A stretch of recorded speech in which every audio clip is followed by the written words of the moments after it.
Hey guys, it's the Asian Batman finally back with another video for you guys. Now, I'm really sorry for the long wait, but towards the end of the school year it was AP season, so I had a lot of exams to study for. Then right after that I was away in California for a month, and after all that happened, it had already been a few months since my last upload, so I figured you guys were probably gone and there wasn't any point in uploading anymore. But then recently one of my friends showed me screenshots of comments that were like, "Where did you go? Are you still gonna make videos?" And they were really recent comments, so I realized that you guys, or at least some of you guys, still wanted to watch my videos, and that kind of made me regain motivation to keep making videos.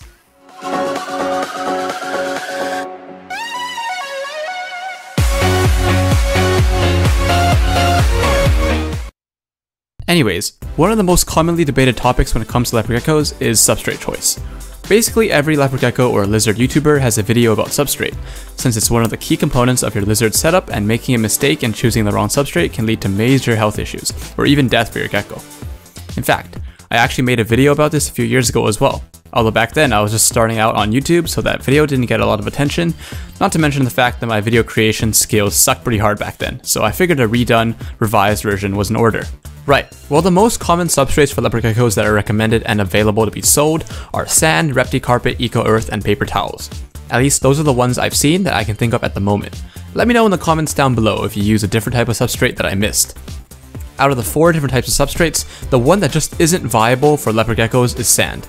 There's a lot of controversy over this, but essentially the common consensus is that sand can easily cause stomach impaction in leopard geckos when they swallow it. Now, looking at how leopard geckos hunt for food, it's obvious that every time they lunge for prey, they would inevitably swallow some sand. Now, there are some owners who keep leopard geckos on sand, but overall it's just not worth the risk, and sand doesn't provide any benefits over the other, more viable substrates. Now, when it comes to paper towels, they work really well and are probably the cheapest on this list, and make cleaning really easy, since you can just replace the paper towels every time they get too dirty. However, the downside to using paper towels is that they aren't very aesthetic, and also look very artificial and unnatural. If you're worried at all about the look of your setup, and want visitors to admire your leopard gecko's habitat, then paper towels aren't a very good choice. If you're not worried about the look though, they are a cheap substrate choice that does the job without any issues. Now, Repticarpet is what I use for leopard gecko substrate, and the reason I use it is that in my opinion, it has the best blend of practicality and aesthetics, while not being ridiculously expensive. Repticarpet is a type of carpet with really small fibers that you can buy at most pet stores, and it's relatively low maintenance. You'll need to wash it about once every week or two, but it's a pretty simple process I made a few videos about. It also looks kind of like sand or dirt that you would see in a natural leopard gecko environment, so for me at least, it makes the setup look a little nicer. In fact, I remember when my first ever leopard gecko videos came out, I got a ton of comments telling me not to use sand when I was in fact using Repticarpet, so it does look really similar, I guess. Now, Repticarpet isn't without its drawbacks too. Occasionally, your gecko's mouth or toes can get caught in the loops formed by the fibers, although that mostly happens to young juvenile geckos that aren't used to the carpet yet.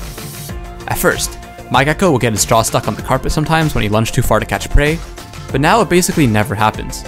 Of course, if you do choose Repticarpet as your substrate, it's important to monitor your gecko, and if he or she continues to get stuck regularly, then consider changing substrates, since it can be frustrating and stressful for your gecko.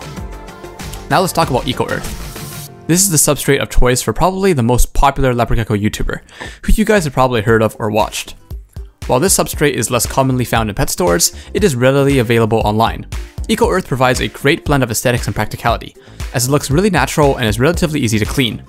The recommended method of cleaning an Ecoearth setup is spot cleaning, so removing your gecko's poop as you see it, and then switching out all the earth once every 5 to 7 months. Now, Ecoearth does also have some drawbacks, as it tends to absorb a lot of moisture, and you will need to let it dry before putting it into your setup, since leopard geckos don't need that much moisture. So that was a summary of each type of common leopard gecko substrate. When it comes to the choice between paper towels, Repticarpet, and Ecoearth, it's pretty much down to personal preference. Paper towels are great if you're not worried about appearances, while Ecoearth has the best aesthetics in my opinion. If you're looking for a jack of all trades that looks fine, isn't hard to find, and doesn't take much maintenance, Repticarpet is a good choice as well.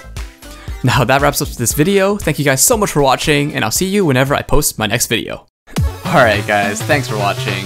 If you liked this video, make sure to leave a like down below. If you didn't like this video, tell me why in the comments below. I appreciate any criticism, and as always, make sure to subscribe for more content like this.